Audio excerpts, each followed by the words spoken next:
ஆண்டவர் இயேசுவிலே எனக்கு அருமையான சகோதரிகளே சகோதரர்களே, இன்றைய முதல் வாசகம் மிக அழகான ஒரு நிகழ்வை நமக்கு எடுத்து காட்டுகிறது. தொடர்ந்து நாம் 2 நாட்களாக திருத்தூதர்களும் தொடக்க கால திரு அவையை சார்ந்த இறை மக்களும் இணைந்து தங்களுடைய கிறிஸ்தவ சமூகத்தினுடைய மிகப்பெரிய ஒரு பிரச்சனைக்கான ஒரு தீர்வை எருசலேம் சங்கத்திலே அவர்கள் முடிவு செய்வதை, இறுதி செய்வதை நாம் வாசிக்க கேட்டுக்கொண்டிருந்தோம். அதை தொடர்ந்து 15ஆம் அதிகாரத்தினுடைய தொடர்ச்சியிலிருந்து 18ஆம் அதிகாரம் வரைக்கும் ஏறக்குறைய 3 அதிகாரங்கள் பவுலடியார் தன்னுடைய 2வது திருத்தூது பயணத்தை மேற்கொள்ளுகிற நிகழ்வுகள் நமக்கு விவரிக்கப்பட இருக்கின்றன. கிபி 49, 50 51, 52 வரைக்கும் ஏறக்குறைய ஒரு 3 ஆண்டுகள் இந்த 2வது மறை தூது பணியை பவுலடியார் மேற்கொள்ளுகிறார். இந்த 3 ஆண்டுகளினுடைய இந்த பயணத்திலே அவர் கிரேக்க நாட்டினுடைய பகுதிகளுக்கு ஆண்டவரால் அழைத்து செல்லப்படுகிறார். அங்கே நற்செய்தியை போதிக்கிறார், பல சபைகளை நிறுவுகிறார். இடையிலே கொரிந்து நகரிலே ஏறக்குறைய 18 மாதங்கள் 1.5 ஆண்டுகள் அங்கே அவர் தங்கியிருக்கிறார்.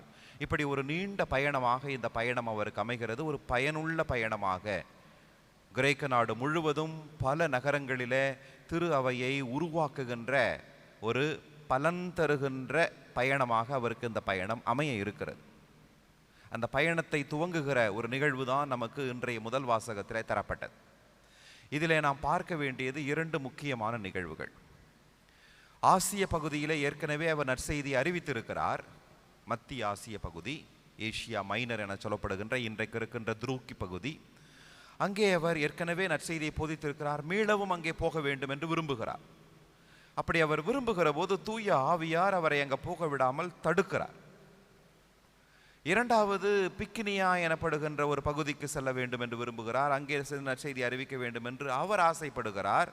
ஆனால் தூய ஆவியார் அவரை போக விடவில்லை. ஆனால் தூங்குகின்ற போது இரவிலே மாசிதோனிய பகுதியை சார்ந்த ஒரு மனிதன் கனவிலே தோன்றி எங்கள் பகுதிக்கு வந்து நற்செய்தி அறிவியுங்கள் என்று அழைக்கின்ற ஒரு கனவு அவருக்கு வருகிறது. அடுத்த நாளே எழுந்து மாசிதோனியாவுக்கு தன்னுடைய பயணத்தை மேற்கொள்கிறார். மாசிதோனியா என்பது மகா அலெக்சாண்டர் ஆட்சி செய்த ஒரு பகுதி, கிரேக்க நாட்டினுடைய ஒரு பகுதி. அப்படி அங்கே நுழைந்த பிறகு அங்கிருந்து நகரம் நகரமாக சென்று நற்செய்தியை போதிக்கின்ற ஒரு மாபெரும் அருள் அவருக்கு கிடைக்கிறது. எபேசு நகர் போகிறார், கொரிந்து நகர் போகிறார், தெசலோனிக்கு நகர் போகிறார். இப்படி பல நகரங்களிலே நற்செய்தி அறிவிக்கிறார். ஆண்டவர் இயேசுவே எனக்கு அருமையானவர்களே, உலகம் உங்களை வெறுக்கிறது, ஏனென்றால் உங்களை நான் தேர்ந்து கொண்டேன். நாம் அவருக்கு உரியவர்கள் என்பதனாலே அவர் விருப்பப்படி வாழ்வதுதான் நம்முடைய வாழ்வினுடைய இலக்காக இருக்க வேண்டும் என்பதை அழுத்தம் திருத்தமாக என்ற 2 வாசகங்களும் நமக்கு உணர்த்துகின்றன. பல சமயங்களிலே ஆண்டவரோடு நாம் கொள்ளுகிற உறவு என்பதை அல்லது நம்ம செபம் என்பதை நாம் இறைவனிடம் பேசுவதாகவே நாம் நினைத்துக் கொள்ளுகிறோம். ஆலயம் வருகிறோம், நிறைய நாம் பேசுகிறோம். ஆண்டவர் பேசுவதை கேட்பதற்கான நேரமும் நமக்கில்லை, அதற்கான பொறுமையும் நமக்கில்லை. நாம் மட்டும்தான் பேசிக்கொண்டே இருக்கிறோம். ஆண்டவர் நாம் சொல்லுவதையெல்லாம் கேட்டுவிட வேண்டும், ஆண்டவர் நாம் கேட்பதையெல்லாம் கொடுத்து விட வேண்டும். அதுதான் ஜெபம் என்பதுதான் நம்முடைய எண்ணமாக இருக்கிறது. ஆனால் இன்றைய முதல் வாசகத்தில் பவுலடியாரின் வாழ்வு ஜெபம் என்பது என்ன, இறைவனோடு கொண்டுள்ள உறவு என்ன என்பதை நமக்கு மிக தெளிவாக உணர்த்துகிறது.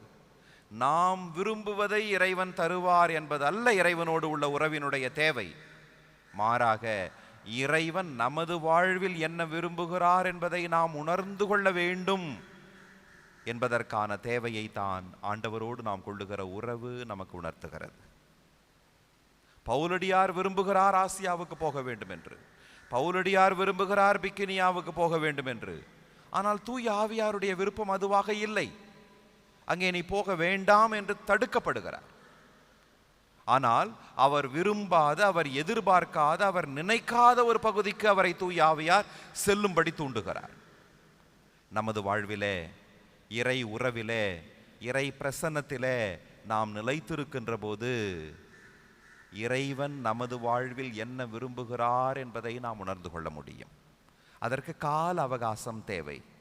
மிக எளிதாக, மிக சுலபமாக இறை விருப்பத்தை நாம் புரிந்து கொள்ள இயலாது. நாம் ஆண்டவருடைய முன்னிலையிலே அமர்ந்து அமைதியாக அவருடைய பேச்சுக்கு நாம் செவிமடுக்க தொடங்குகிற போது மட்டும்தான் அமைதியிலே, மௌனத்திலே இறைவன் பேசுவதை நாம் உணர்ந்து கொள்ள முடியும். நம்முடைய கவலைகளை எல்லாம் இறைவன் கேட்க வேண்டும் என்று நாம் விரும்புகிறோம். ஆனால் ஏற்கனவே ஆண்டவர் நம் மீது கவலை கொண்டவராக இருக்கிறார். பேதுரு தன்னுடைய முதல் கடிதம் 5ஆம் அதிகாரம் 7வது இறை வார்த்தையிலே சொல்லுவார், உங்கள் கவலைகளை எல்லாம் ஆண்டவரிடம் விட்டு விடுங்கள், ஆண்டவர் உங்கள் மீது கவலை கொண்டிருக்கிறார். நமது கவலைகளிலேயே நாம் உழன்று கொண்டிருக்கின்ற போது, நமது கவலைகளே நமக்கு பெரியதாக இருக்கின்ற போது, ஆண்டவர் நாம் சொல்லுவதை மட்டுமே கேட்க வேண்டும் என்கின்ற ஒரு மனப்பான்மைக்கு நாம் தள்ளப்படுகிறோம். அது அல்ல. நமது கவலைகளை ஆண்டவரிடம் கொடுத்து விடுகிற போது அதற்கான தீர்வுகளை ஆண்டவர் நமக்கு கொடுப்பார். ஆண்டவர் நமது வாழ்விலே என்ன நடக்க வேண்டும் என்று விரும்புகிறாரோ அதை நாம் ஏற்றுக்கொள்ளுகிற போது நமது வாழ்வு ஆசீர்வாதமான வாழ்வாக இருக்கும். நாம் விரும்புவதுதான் நடக்க வேண்டும் என்று நாம் ஆசைப்படுகின்ற போது, அது இறைவனுடைய விருப்பமாக இல்லாமல் போகின்ற போது நமது வாழ்விலே வெறுமையும் வருத்தமும் ஆண்டவர் மீதான கோபமுமாக நமது வாழ்வு மாறிப்போய் விடுகிறது.